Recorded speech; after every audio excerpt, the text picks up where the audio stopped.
I know this is the fifth part of our, overall series of, back to school and tackling key financial topics virtually. And today is all about college planning made simple. It's actually a very interesting topic to me, a very timely topic for me as well. I have two young kids, so I started the education savings process for them. A little bit of background about me and some disclosures and everything before we get started and dive in. My name is Walsh. I lead the financial planning team here at SoFi, so really just gives me a perspective to hear what our members are asking about and ultimately help our planners develop best practices and the framework for how we talk through various financial planning topics with members just like you every single day. Even though I am a certified financial planner, just full disclosure, nothing we talk about today is considered financial advice. Think of it more as education, guidance, rules of thumb, and key things to be aware of. If you do want to talk through your personal circumstances, let's say it's related to just getting started saving for college, or you're going to be sending the kid off to college next year, or whatever it may be, whatever stage of your journey, you can always schedule a complimentary call with one of our financial planners, and they would be happy to provide specific advice to you. So today's agenda is really tackling college planning, and it's often, it's one of those topics that, from a financial planner perspective, sometimes it can be pretty tricky. I'll talk through some of the reasons why it makes it tricky throughout, but then it's also tricky because it's a fairly broad topic.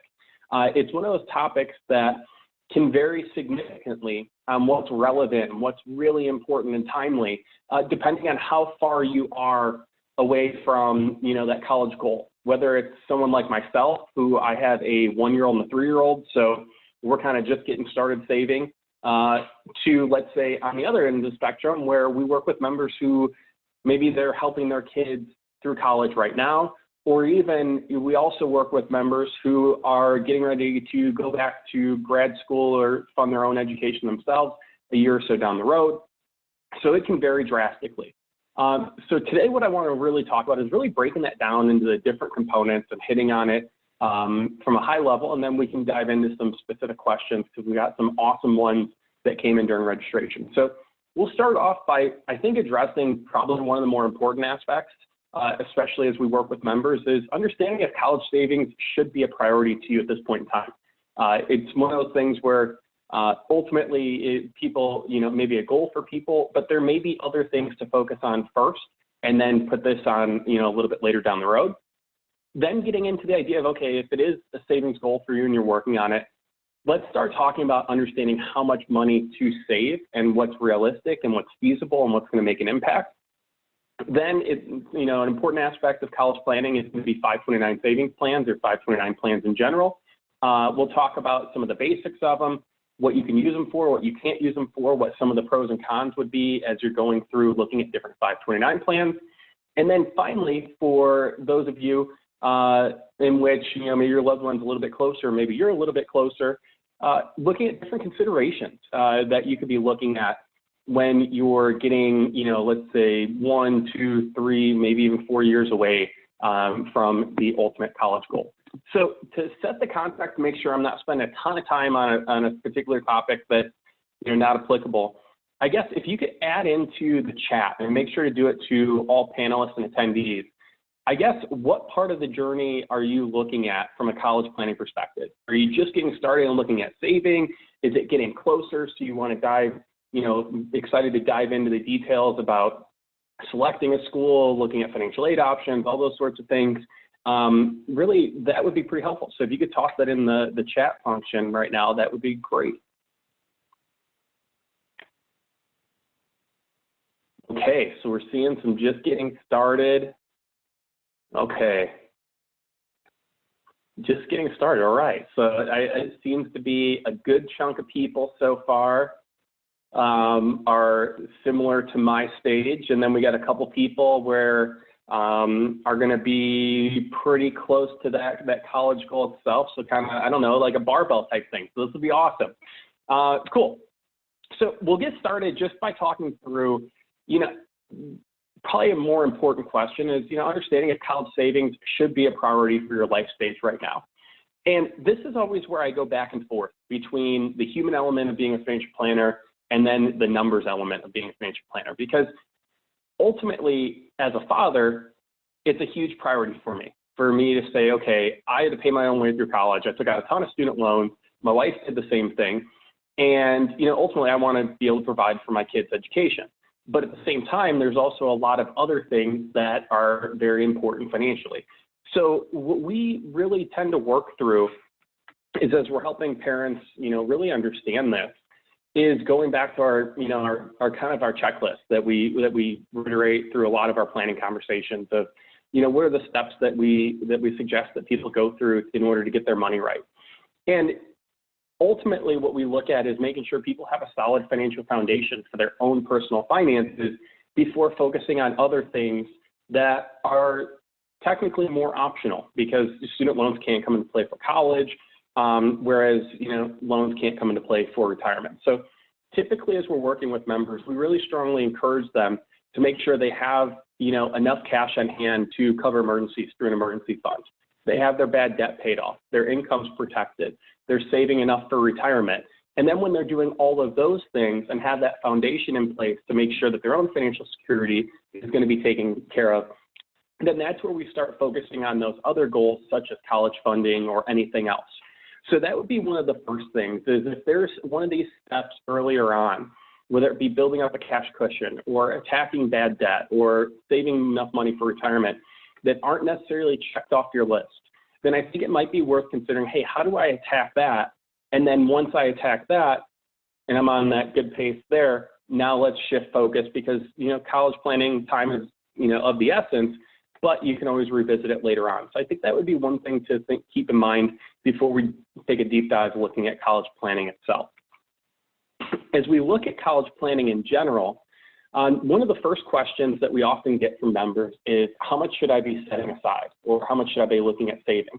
Especially for all the attendees out there who are just kind of starting that, where they maybe have, I saw newborns, I saw 1-year-old, I saw 4-year-old, things like that, where the kids are relatively young. And the simple answer is that it depends. And a big reason why it depends is because everyone has a different goal as it relates to college. You can look at, let's say, a 2-year school, a 4-year in-state school, an out-of-state school, a private school. All of those schools, by the visual that we have in the middle of this page, have different costs associated with them. Private schools tend to be the most expensive on, from a sticker price perspective on paper, all the way down to, which would be like just under $54,000 a year, all the way down to a 2-year school, when you include room and board and everything else, roughly around $18,000 a year. So a lot of it ultimately depends on, we start talking to looking at what type of school would you be looking at, ultimately saving for, and then how much of that would you want to cover. And the reason we ask those two questions is because the type will typically vary significantly, but then how much you cover will also have a big impact on that. And one of the reasons we ask how much you want to cover is because a majority of students don't actually pay that full rate that you see on the screen of $54,000 or whatever you see on the college website of the school you look into. They actually, will pay, slightly less than that due to financial aid, and we're going to touch on that in the fourth section. So ultimately, we want to help figure out what that target's going to be based on the type of school and ultimately what that amount's going to be. At a high level, if someone wants to, just from a rule of thumb perspective, if someone wants to send their kid to a public in-state school, if they started saving right when their kid's born, then they should probably be looking at saving about $300 a month between when their kid's born and when their kid goes off to college in order to fully fund a public in-state education. Public out-of-state education or private school education typically hovers around, $500 to $550 a month, saved from when the kid's born until when the kid's 18. So those are high-level rules of thumb that if you started saving right away, that would pretty much be in the rough ballpark of what you need to save to fully fund that education. Honestly, though, a lot of people, they see that number, and if you're like myself, you got 2 kids, so you multiply 550 times 2, that's $1,100 a month, and that's a lot of money on a monthly basis to be setting aside, and it increases if you delay it a little bit. So typically what we encourage people to do, whether it be saving for college or any other financial goal, is to establish some sort of habit on whatever it can be that fits in your budget right now. It's not an all or nothing. It's not saying, oh, I can't save the $300 a month, so I'm not going to save anything. Because really even little amounts that are automated, that are recurring, end up making a pretty big difference. So I use this chart when we're talking through college savings to SoFi employees a little while back, of just showing, hey, what if you automated your contributions? And some people can automate their contributions through their employee benefits that ultimately allow them to withhold money from their paycheck, or you could do it on your own by setting up automated contributions. And let's just say you set aside $45 every paycheck, and you get paid twice a month. Over the course of 4 years, that could grow hypothetically to over $5,000. So you think about it, just bypassing that cup of coffee a day, allocating that towards 529 plan contributions, and that could add up to have a really big difference.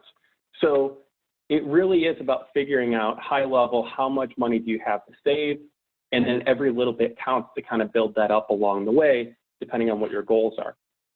As we look at saving for college, one of the first questions that that people look at once they start figuring out how much they need to save is, where's the best place to save?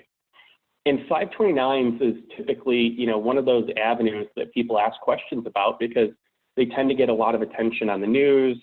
Maybe friends have them, family members have them, and quite frankly, they are a very advantageous vehicle to use when you're specifically saving for college expenses. But a lot of times there's a lot of misconceptions about 529 plans going on out there. So we figured it would be helpful to talk through 529 plans and how they could be used for college education savings. At a high level, 529 plans are really just tax advantage vehicles that are really created and administered by different states and districts. Almost every state in the country has a 529 plan, plus the District of Columbia. And many states actually offer multiple 529 plans. So 529 plans, can vary from state to state. There's a whole bunch of different options out there. And depending on what state you live in, there can actually be state tax benefits for contributions to 529 plans. Sometimes it's only for your own state. Sometimes it's for whatever state that you contribute to a plan to, because you don't have to use your in-state plan. A lot of that depends on balancing out what the tax benefits would be and ultimately what the fees would be inside of the 529 plan, because they're not all created equal. No matter what state you use for a 529 plan, the major benefit of 529 savings plans would be that you contribute money after taxes, that money grows tax-free, and then you could take that money out tax-free as long as it's used for qualified higher education expenses. So those qualified higher education expenses wouldn't just include tuition. The definition tends to be fairly liberal, so you could use tuition, room and board, supplies, computers, textbooks, lots of different things that you can use it for. And as long as you use it for that, then it ultimately ends up having those tax advantages because you don't pay tax on the growth or when you take it out.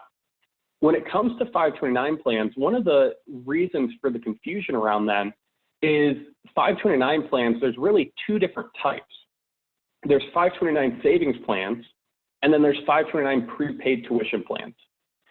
By far the most common of the two types is a 529 savings plan. So essentially how that works is it's an investment account in which you contribute money to, and it grows. And you essentially just have a pool of money whenever you want to start using it that can be used to take money out at any accredited institution or higher education institution, not just for that specific state. They have different investment options. They have kind of default options based on age, and they have a lot of flexibility. And that's why they tend to be the most popular and the most common. The other side, several years back, I'd say probably 5-10 years ago, prepaid tuition plans were more popular. Those are actually tied to typically to specific state schools, in which you kind of lock in a specific tuition rate, and it applies towards that state school. And then it also has a type of matching program if you go to a school outside of that program. A lot of them have closed recently, but there's still several states that offer prepaid tuition plans. But it's important to understand that those are actually two different types, because a lot of people look at that and they think that a 529 plan is always a prepaid tuition plan, or a 529 plan is always a savings plan. It's understanding which one is going to be appropriate for you and which one you're looking at. But that tends to be the high-level overview of the different options when it comes to 529 plans. Ultimately, you can get 529 plans in a variety of different ways. When they first started, 30 years ago, they were typically sold by big brokerage firms. So Fidelity, American Funds, you name it. And they were sold by working through a financial advisor, and the fees would be built into it and all that fun stuff. Over the last 10, 15, 20 years, a lot of that's changed. So actually you can go and get it directly on your own from the state's website without actually going through a financial advisor. Directly sold 529 plans typically have much lower fees, much lower expenses, and that's why they're often recommended as a better choice for consumers, because they cost significantly less in fees while getting access to the same benefits of that state's 529 plan.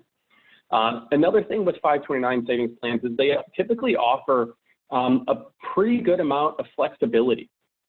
You can move money from one 529 plan to the next 529 plan, let's say among different kids or even different beneficiaries. So an example of this would be I could have a 529 plan for my son who's 3, and let's say he doesn't use it all, and then I could transfer whatever's remaining to my daughter who is 1 year old. Or I could have a 529 plan in which I'm the beneficiary, and then I transfer it over to the 529 plan in which my son's the beneficiary. So you can move money. And you can also open a 529 plan in one state and move it on over to the next state. So there's a decent amount of flexibility as long as you kind of go through that process and understand what your options are when you're using 529 savings plan. Earlier, I mentioned that there are some tax benefits associated with 529 savings plans. And this is just a map of the U.S. along with the states that have tax benefits for residents. You'll notice, I guess, dark berry and poppy. I'm not the most, color astute person in the world, but like the purplish color, those are the states that offer tax benefits if you live in that state and you contribute to that state's 529 plan. So an example of that would be someone who lives in Illinois. If they contribute to the Illinois, the Bright Direction Savings Plan, then they would have a state income tax deduction for part of that contribution up to a certain amount. The states that are more the reddish color actually get a state income tax benefit if they contribute to any 529 plan.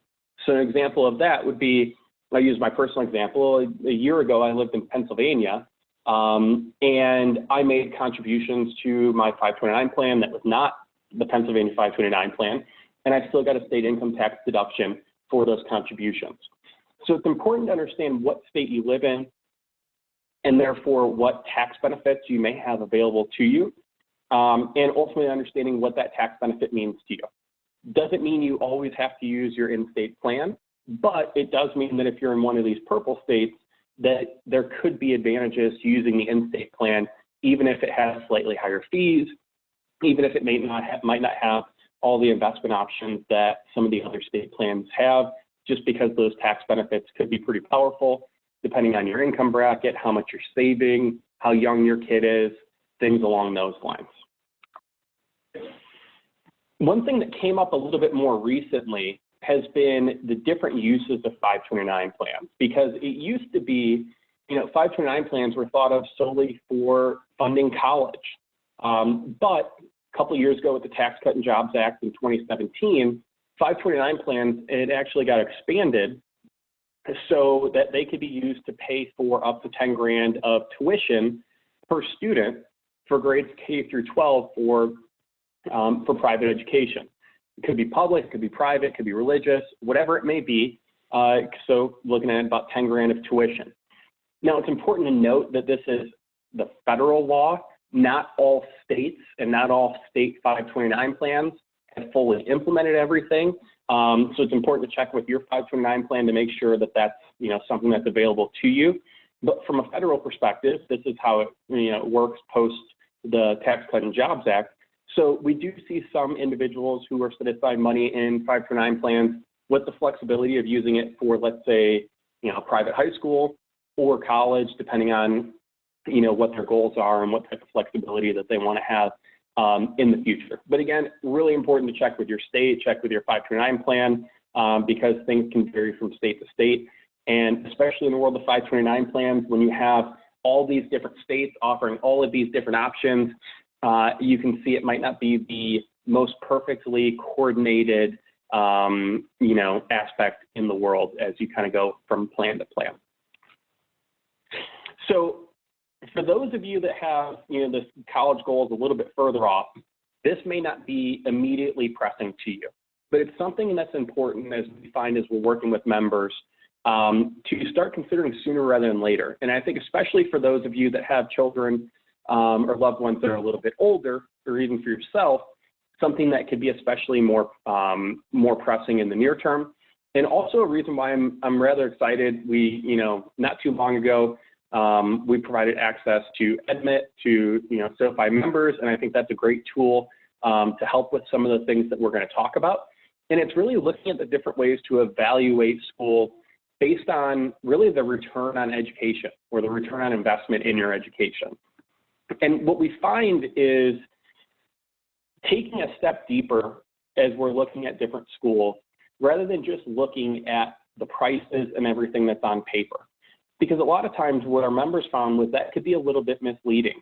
And ultimately, there's different factors that come into play as you're evaluating and selecting different colleges that can have a pretty big impact. And those factors tend to be the expected family contribution, which I'll touch on in a minute, the net price, graduation rate, and then the estimated starting salary. Really, the expected family contribution comes from Fafsa, which ultimately is what's going to be determined based on income, assets, number of kids in the family, how many kids are going to school. All these types of things come into play, and ultimately it determines, hey, here's how much that you're expected to contribute towards this education. And that's used for financial aid purposes.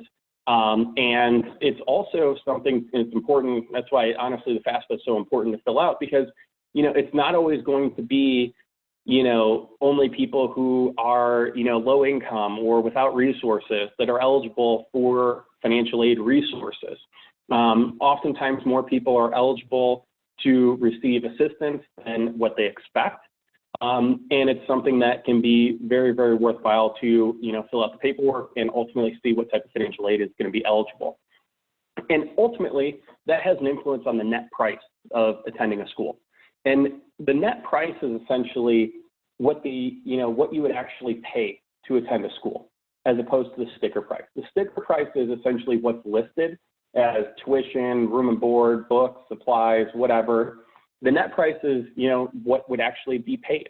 And that's going to vary based on, the expected family contribution, based on other financial aid that could be merit-based, things along those lines. And then the other two are a little bit more self-explanatory to look at. Graduation rate, not only how many people are graduating from a particular institution, but then how long it takes them to graduate from a particular institution, and then what the average starting salary would be based on the institution and based on the major.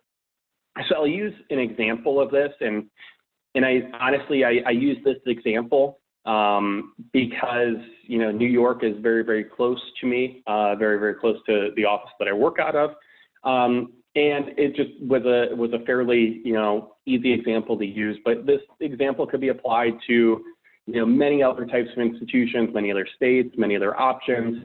But in this example, I just looked at, hey, what if we looked at SUNY at Albany versus Syracuse University?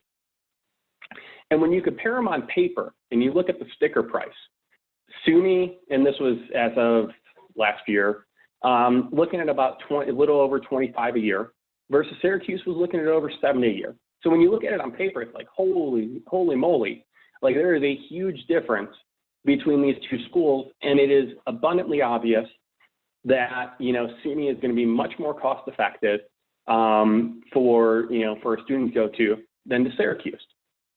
That may or may not be the case. Really, the answer is it depends, and that's why it's important to look at more things than just the sticker price for an institution. Now, if you actually look at it, and you just use an estimate, and let's say a family had an expected family contribution of $25,000, and you just looked at the average needs-based aid that's met by both these institutions, the actual net price of SUNY would be about $25,000 a year, versus the actual net price when you look at the average need-based aid that's met by each institution and the expected family contributions would be just under 38 grand at Syracuse. So it closes the gap much more than what that gap was on the previous slide. Then you look at graduation rates, and you can look at this a variety of different sources. You could use the different tools like Edmit from SoFi and things like that. If you look at SUNY, little over half of their students graduate in 4 years, and about 2/3 graduate in 6 years. You look at Syracuse, just under 70% graduate in 4 years, and just over 80% graduated in 6 years. So you're seeing, okay, higher graduation rate in a shorter period of time for Syracuse. Look at the average salary. And this is assuming a business major. You can pick any other major, but this is just an example here looking at business major. So the average business major comes out of SUNY making about $57,900 versus the average business major coming out of Syracuse makes about $61,000. So as you can see, it's not always just going to be that sticker price that's on paper to say, okay, here's going to be the best option when we're looking at schools. It's combining all these different factors of what's the net price based on need-based aid that may be met, or also even looking at merit-based aid. What are the graduation rates? What are the estimating starting salaries? Different things like that come into evaluating different options. And I think the moral of the story is to evaluate these different options and understanding what the return on education will be after doing some investigation, rather than just taking it and ruling out schools because you think they may be too expensive based on their sticker price or things like that. It's about exploring all those different options and making sure that we're making educated and informed decisions.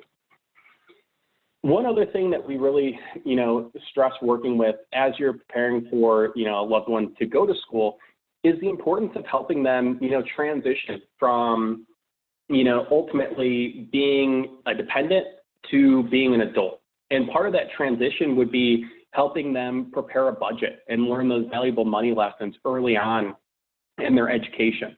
And yes, part of that could be, formal education, taking personal finance classes, reading articles, all those things. Those things are all awesome. But what we found when we work with members is a lot of the benefit that they can learn can be done by doing things and applying things rather than just by reading things and kind of absorbing information. So I think it could be building out a budget to say, okay, what are we going to spend on books and supplies? How are we going to budget for room and board and spread that money throughout the semester? Transportation, all the discretionary expenses. It could be clothing, entertainment, cell phone, helping them build out that budget and then figuring out how they're going to manage that money throughout the semester, throughout the school year, and figuring out how that's going to last based on any income they have coming in. And we found that to be a very productive exercise to helping them learn how to transition to manage their own money as they transition from one stage of life to the next. Another thing that we also found to be very, very helpful as parents were helping their children kind of transition was really talking to them about the opportunity, really the opportunity cost, I guess, of an additional year. Because we looked at those 4-year graduation rates, those 6-year graduation rates, and going back to the example of SUNY and Syracuse, spending, one extra year finishing the degree actually has an opportunity cost of about 83 grand a year at SUNY and about 99 grand a year at Syracuse when you factor in the additional costs of tuition, room, board, supplies, and then that year of missed salary. So we've seen, parents work through this exercise with their children to basically really communicate the impact that an additional year, additional 2 years, additional 4 years may have. This is honestly, I didn't do this exact exercise when I was going through college, but it was actually something that was fairly close because I knew I needed to get done as quickly as possible because quite frankly, I could not afford to stretch it out. One thing that I am excited about with SoFi is, there's another tool that we made available to do something similar to the exercise that I just walked through at comparing different schools and looking at, ultimately trying to understand what that return on education could be. And that's, Edmit. And I saw that Paige put the tool in there or the link in there for Edmit Plus. And I think that's a good opportunity to go in there and you can look at different searches, you can personalize your searches, you can compare different costs, and ultimately you can make more educated and informed decisions by accessing this information and start to going through these pros and cons. Obviously, something that's going to be much more pressing, if, your child is, a year or two away from college, and something just to keep in the back of your mind as, something to consider in the future, if let's say it's 15, 20 years away. But certainly something I think worth exploring as, just an additional aspect of being a SoFi member. Cool. So now we'll transition over and Paige is going to help out with the questions and answers. Awesome. We have a lot of really, really great questions. So I want to thank you guys for adding them to the Q&A and to the chat. Please feel free to continue adding them in for Brian to answer. So Brian, let's go ahead and get started. This question came in a little bit earlier on in the presentation as it related to the Get Your Money Right checklist. So what do you consider bad debt versus good debt? Yeah, really good question. So I think at a high level, I like to keep things simple. And we just use the interest rate as really the separating point. Anything with an interest rate greater than 7% is bad debt. Anything with an interest rate less than 7% is good debt. And the reason we use 7% is because that's the long-term historical return of the stock market if you adjust for inflation. So we look at that from really a cost of carrying perspective. So just use that 7% typically as the good debt versus bad debt delineation. Great. Okay, this next question's about 529 plans. Can you set up a 529 for your child and roll it over to a niece or a nephew? Yeah, so essentially how 529 savings plans works would be, let's say, I'll use myself as an example again. So I open up a 529 plan for my son. I am the account owner, and my son is the beneficiary of that 529 plan. Let's say he doesn't need it, my daughter doesn't need it, and maybe one of their cousins needs it. Then technically, I could roll that money over to their 529 plan that they are a beneficiary of. So that would be one of my options, yes. Great. Okay, next question. What's the difference between crisis funds and emergency funds? Gotcha.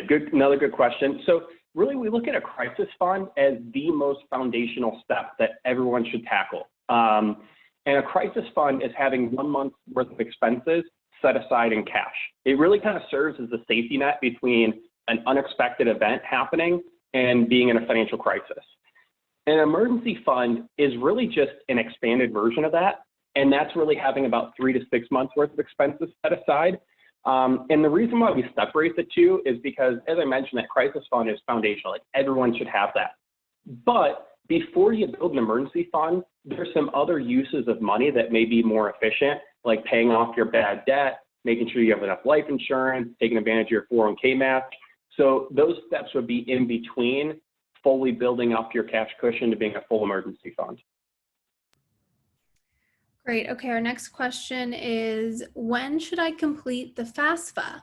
I'm a high school senior year, before or after acceptance to school? Yeah, so what's interesting about the FAFSA is, technically, how long you have is not always how long you should take to do it. FAFSA really tends to work on a first come, first served basis. So I would fill out the FAFSA as early as possible. And then, you can make adjustments later on, but that's the route I would take is filling it out sooner rather than later. I know that tends to be one of the things that people, they're like, oh, I'm going to wait. And this used to be a bigger deal, years ago before the changes to FAFSA, because it was like, hey, I need to wait until taxes are filed and things like that. But really with the changes to FAFSA, we encourage individuals to fill it out as early as possible. because a lot of financial aid is handed out on a first come, first served basis.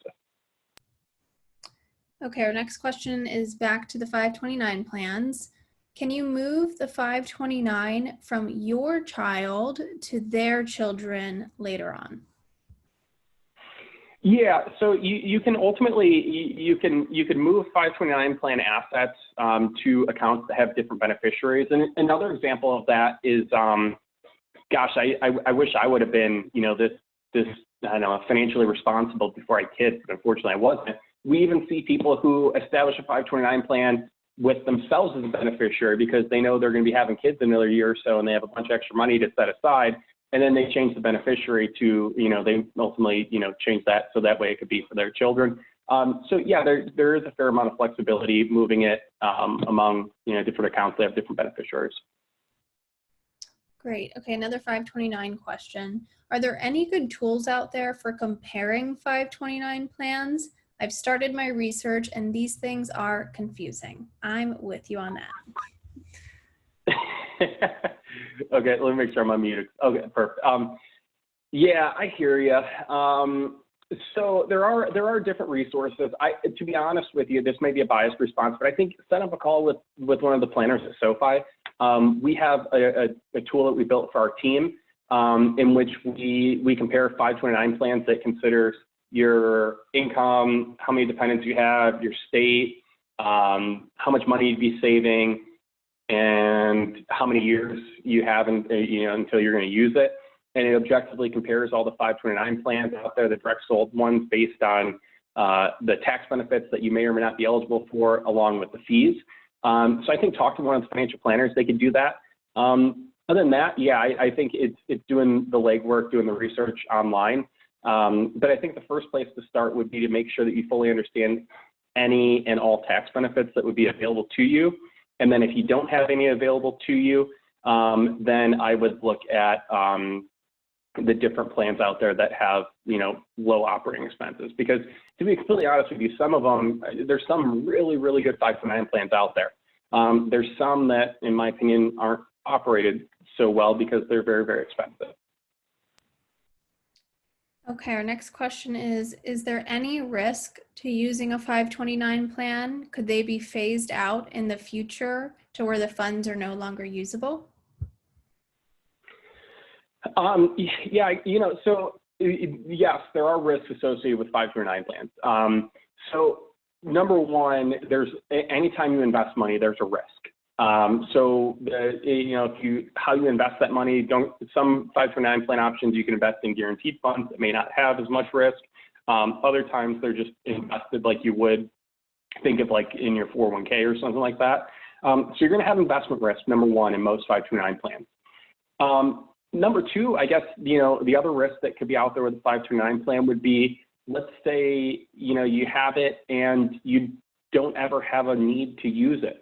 Then any earnings in the 529 plan, when you take it out, would be subject to taxes and a penalty, unless the reason you used it was because your beneficiary received scholarships and financial aid, and that's the reason you didn't use it. And then, yeah, I guess, there could be, other shortcomings of 529 plans as far as, limited flexibility if you did need to access it sooner than saving for college. So there could be those types of risks. Legislative risk, there could always be a risk that maybe laws can change and things like that. But honestly, I'm not a politician or a fortune teller, but I would probably view that risk as relatively minimal due to the focus on education and even the expansion of tax advantage savings accounts through the ABLE Act a couple years ago, which is for individuals with special needs, that functions very similar to a 529 plan. So I don't necessarily lose sleep about that, but it is a possibility. Okay, the next question is a two-part question, so bear with me here. We live in California, and our son doesn't know where he wants to go, but our income bracket is high. Can we still qualify for financial aid? And then the second question is, I noticed California was white in your map. What does that mean? Yeah, so I guess the first one, You don't know unless you fill out the FAFSA and you go through that information. I encourage people to fill out the FAFSA because there are, depends on the institution you go to, things like that. And I think it's not that hard to fill out the FAFSA. It's kind of a pain, like anything else is a pain where, you got to get some documents together, get some numbers together and fill it out. But it generally doesn't take all that long, and it's worth it just in case, like, hey, rather than assuming that you're not going to get any financial aid, I'd rather someone tell you that you're not going to get any financial aid. So I think filling it out to find out. The second part, California was white in that map because they don't offer state income tax benefits for 529 plan contributions. So let's say if you live in California and you contribute $1,000 to a 529 plan, you're not going to get a state income tax deduction on that. So that's why it was white. Those other states that were colored have some sort of state income tax benefit for 529 plan contributions. Great. Okay, our next question. What's the benefit of using a 529 through a financial planner and a state plan? Yeah, great question. So number one, all 529 plans out there are state plans. So it's going to be a state plan. Really, the difference is, do you have a direct sold state plan or do you have an advisor sold state plan? A direct sold plan would be, you just go on the website and you open the account, you pick the investments, you set up the contribution all on your own. An advisor sold plan would be typically if you have a relationship with a financial advisor, then they would go through that process of helping you set it up, picking the investment options, things like that. So a do-it-yourself option comes with lower fees.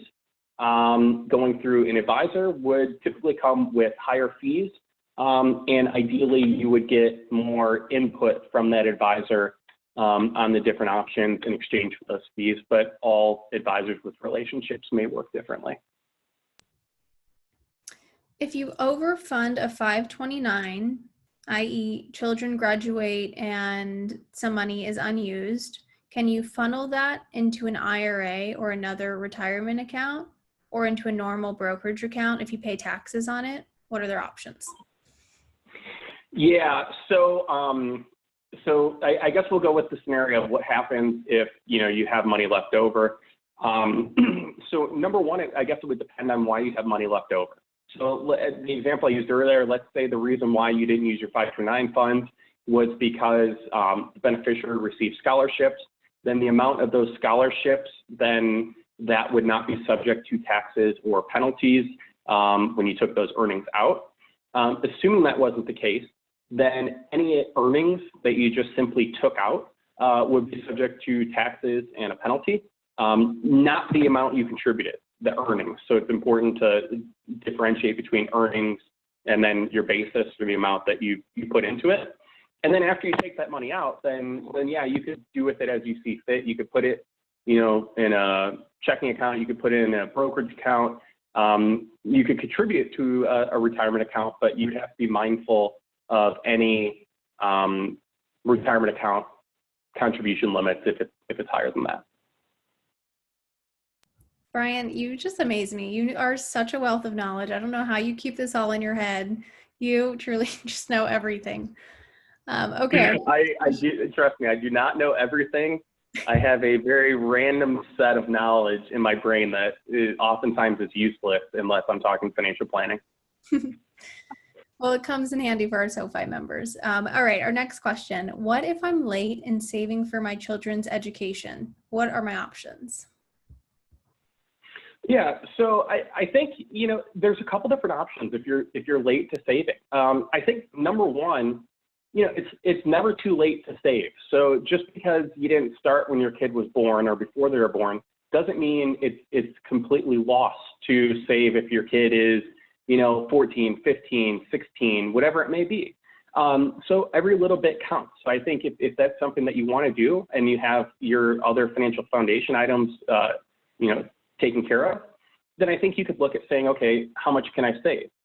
From there, then I think you need to evaluate the different options on what would be available to help fund the education. That could be, paying tuition as you go. It could be leveraging, student loans while your kid is in school. You could take out parent student loans, things like that. So I think it really depends on what your financial flexibility is, both now and then, while your kid's going to school, and how that would impact your long-term financial goals. Because, we always encourage people, it's kind of like the airplane example. And I hate using this example because I have a fear of flying, but like they always tell you, like, hey, make sure you put your own mask on before you put the mask on the other person next to you. And it's the same thing, I think, with education funding. You don't want to set yourself up for a really, really tough financial go of it in retirement by taking on too much of your children's education expenses. But again, that's just the financial side, not the parent side. I get the parent side of wanting to do that. All right, next question. What's the penalty fee for not using your 529 for qualified education? Does it vary by 529 plan? It does not vary by 529 plan. That's mandated by the tax code. So essentially, the earnings you would pay taxes on the earnings. So federal plus any applicable state taxes, depending on the state that you live in, as well as a 10% penalty on the earnings.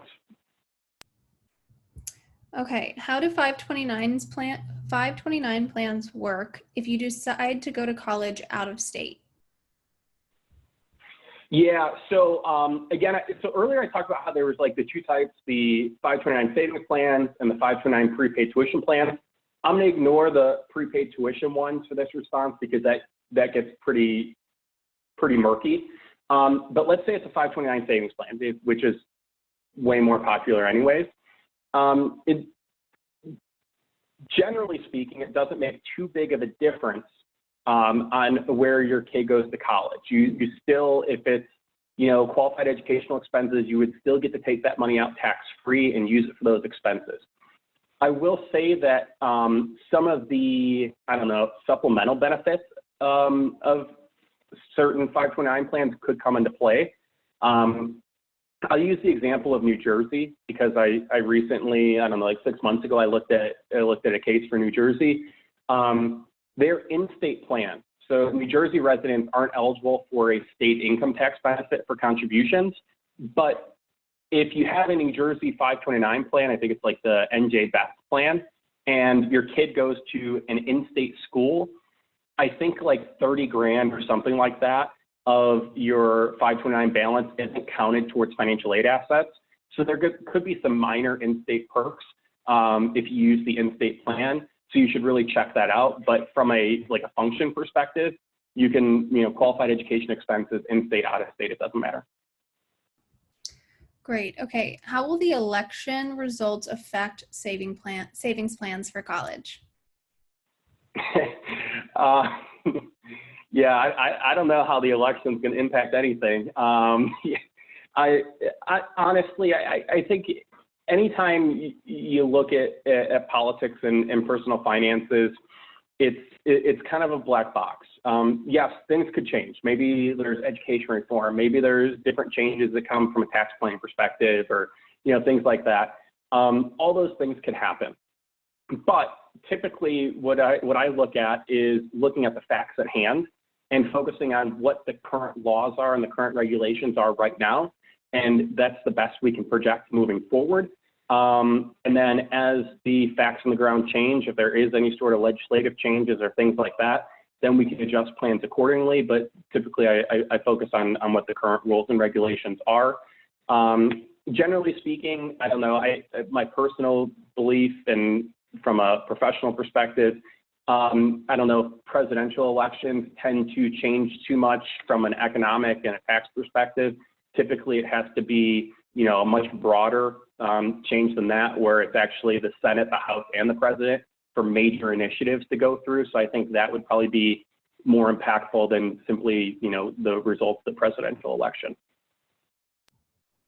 All right, I think we got 2 more questions, unless anybody else has any additional questions they want to drop into the chat or the Q&A. Here's the next question, Brian. If a current 529 plan is under grandparent's name, Does it make sense to change ownership to the parent? Can one change the owner? Whether or not it makes sense, I guess that would be, the answer is it depends. Maybe there could be some gift or estate planning considerations with that, depending on what the purpose of the grandparent having it versus the parent. But generally speaking, you transfer 529 plan assets. But typically there's not like a huge advantage just right off on the surface, ignoring gift and estate planning considerations of parent versus grandparent or anything like that. I've seen plenty of individuals who, like, their kid actually has like a handful of 529 plans, like the grandparents have one, the parents have one, aunts and uncles, stuff like that. I don't know. I wish my kid had that problem. Right now, they just have the ones that I'm saving towards, but it typically doesn't make a big deal. Okay, here's our last question. If nobody else has any more questions they want to add into the chat. Should we count on college tuition being structured as it is now in 15 to 20 years, free or much cheaper? Yeah, I think this one relates to the election question. I mean, certainly there could be, you know, advancements in higher education. Maybe, you know, COVID shifts things to being, you know, virtual and maybe cheaper. I don't know. But typically, as we're working with members on their planning, we look at things based on where they stand now. And a lot of times, like if we're building a financial plan for someone and it includes college planning, we'll look at, okay, what's the current cost that they're working towards right now? And then we also increase it by inflation, in which, you know, typically the education costs have been, the inflation of those costs have been growing by about double the normal inflation rate. So we account for that. And if that slows down, then when we revisit the plan in a couple of years, then we can adjust there. But until things change, that we typically don't make drastic changes right now. Great. Well, thank you, Brian, for answering all of those questions. For people who do have additional questions, feel free to take advantage of the SoFi financial planners by visiting sofi.com/SoFinancial. They're an incredible resource. Definitely take advantage of that. So Brian, thank you so much.